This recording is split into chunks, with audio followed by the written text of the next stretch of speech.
Off to a good start. Hey everyone, Steve Gonzer, physical therapist here with Run Smart Online. I had some emails this weekend from some patients about changing their shoes, and I figured I'd hop on quick and just give it to you guys because this is a common question I get. And if you don't follow this, there's a good chance you're going to end up hurt. And it's something that's completely controllable for if you can do what I'm about to show you with your running shoes. So if you want to learn more, if you want help with some of your training, you can go to check out tryrunsmart.com.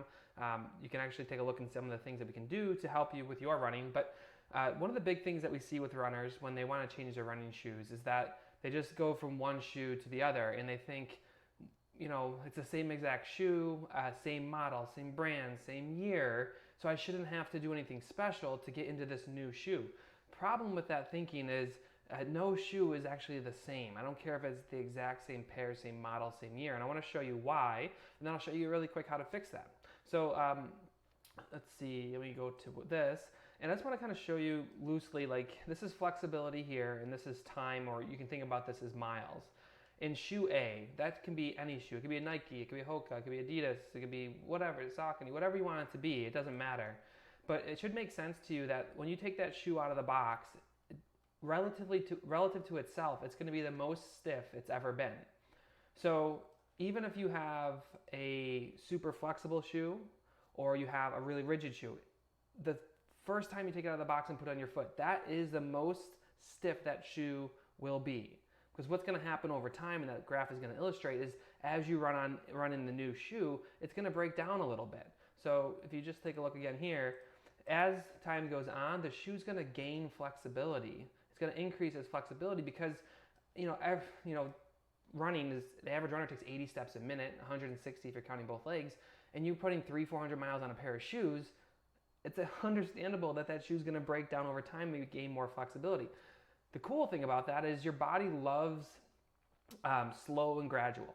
And when the shoe breaks down over the course of 300 miles, it's at such a slow rate that the body just adapts with the shoe as it's breaking down. So it's not a big deal. The problem comes is when you have huge fluctuations. You're changing your shoes because you want to match your outfit, or you're changing your shoes without following the thing what I'm about to show you. And that's a huge change in flexibility. So let's go back to this graph quick. So shoe A coming out of the box is right here. As time goes on, it becomes more flexible. And let's say you get to here, you're like, okay, it's time for a new pair of shoes.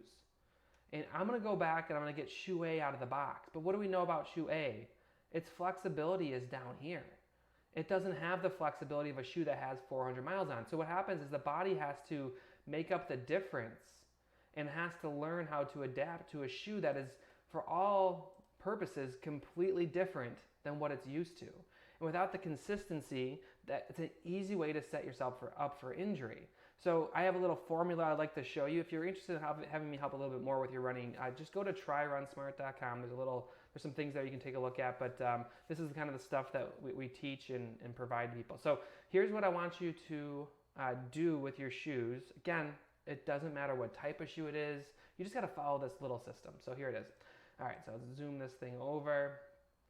This is 4 weeks of transition. Week 1, 2, 3, 4. So in week 1, when you're going to transition your shoes, we'll say shoe 1 is your old shoe. Shoe 2 is the shoe out of the box. So you're going to run 25% of your mileage in your new shoes in the first week. And then the second week, it's just a 25% swing.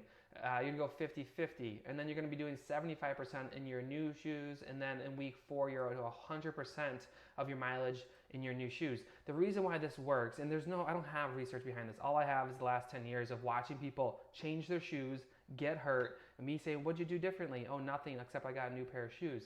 And I just started implementing this, and it worked really well for a lot of people. And then I get people that come in and says, I didn't do it and I got hurt again. And if you just follow that 25% build over 4 weeks, it really can help you avoid injury that is easy to avoid because you just got to change your shoes a little bit slower. So I hope that helps you. It doesn't matter what type of shoes. Again, if you want to learn more about some cool stuff and how we can help you with training, go to tryrunsmart.com. We got a little thing there you can take a look at. But transition your shoes slowly, use the 25% rule, and I think that'll help you avoid some unnecessary injuries and interruptions to your training. All right, guys, have a great night. I hope this was helpful. Bye.